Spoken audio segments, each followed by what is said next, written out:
Le plan de relance du gouvernement est présenté aujourd'hui. C'est un plan, vous le savez désormais, à quelques 100 milliards d'euros. Édition spéciale dès midi. Jean Castex présente le plan de relance à 13 h. On va détailler les grandes lignes dans quelques instants avec Nicolas Dose. Il y a 30 milliards qui vont être consacrés à la transition écologique. Et sur ces 30 milliards, 2 milliards consacrés à la rénovation énergétique des logements des ménages.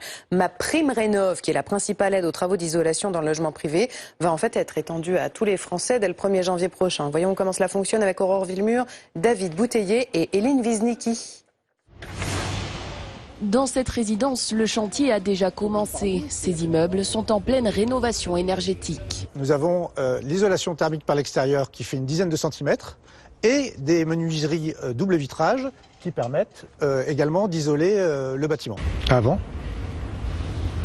après. Des travaux validés après un vote des copropriétaires. Le coût des travaux quand même est à un montant conséquent de 3,5 millions.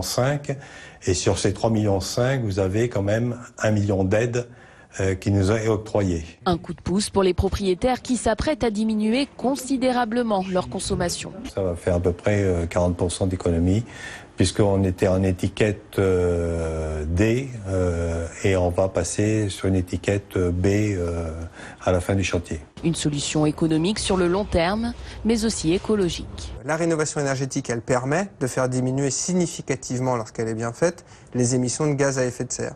Lorsqu'une copropriété est rénovée avec 40% de baisse de consommation énergétique, on a également une baisse très significative des émissions de gaz à effet de serre. En France, le secteur du bâtiment représente 44% de l'énergie consommée. Plan de relance et retour du Haut Commissariat au plan avec le